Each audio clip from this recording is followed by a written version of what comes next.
Hey folks, it's jperp here today, and today we're actually going to have a brand new video from COD Ghost. In today's video, we're actually going to be talking about the Honey Badger assault rifle and sort of a weapon review. We're going to go over a couple of stats, some of the positive things, some of the weaknesses about the Honey Badger, and kind of really an overall overview of the gun itself, if that makes any sense. We're going to jump right into it. The Honey Badger assault rifle has a max damage of 42 and a minimum damage of 20. What that basically means is that, up front, within, say, 2 meters all the way up to 18 meters, you're going to have a maximum damage of 42. So it's going to make it, at times, a 3-shot kill.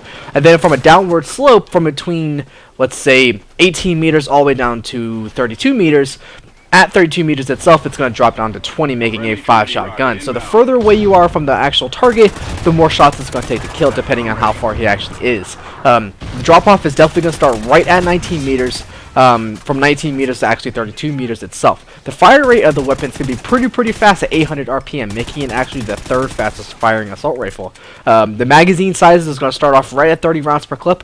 You do start off with 90 rounds when you do spawn in at normal, to where if you bring extended mags, you're actually starting with 180. There is an actual headshot multiplier, or 1.4x, so it's definitely going to be beneficial to aim for the head to get the 2-shot kill, because as you know, it's a 42 damage weapon up close, obviously making it 84 damage, which is not enough to kill a 100 damage person. So the headshot multiplier is definitely going to be beneficial if you guys aim for the head. The bullet penetration for the Honey Badger is pretty medium. It's not really going to be one of those weapons that you're going to punch through walls with, like some of the other weapons out there. The aim down sight times is pretty on average at 0.3 seconds. It's actually the same exact it is for all assault rifles, so nothing really special there to talk about. The reload time is going to be pretty big at 3.16 seconds, which is pretty big. So using fast hands, stuff like that, it's going to make it pretty beneficial to actually have the faster reload time. If you do reload cancel, which is going to be at 1.53 seconds, so it's pretty beneficial to use the reload cancel to your advantage. The recoil of this weapon is kind of wonky.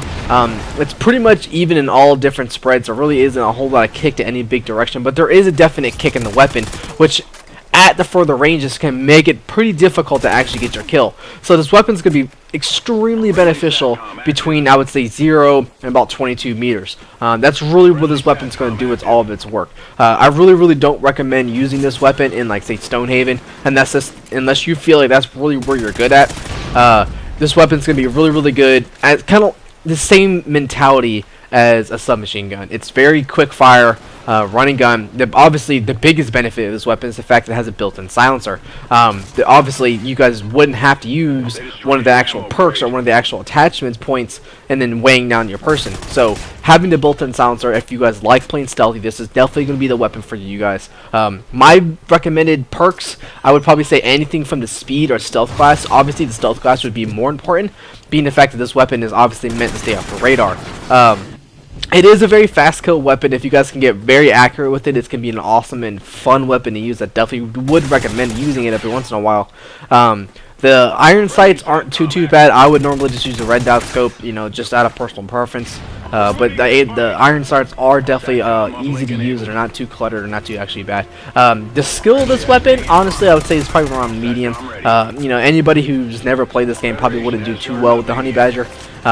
But honestly, it's really easy to pick up. It's really easy to learn. You guys have a whole lot of fun with it. It's obviously, like I said, it's really good for being stealthy. You're gonna pop out of corners, pick your shots. You're not just gonna run and gun. It's gonna be something where you're gonna have to actually think about what you're doing instead of just going in, balls to the wall, meat grinder status. So thank you guys for watching the video. I'm going to have more weapon reviews for you guys coming in the future. If you guys like what you guys see, hit like. If you guys want to see some more, hit subscribe. Thank you guys so much for watching the video. Peace out.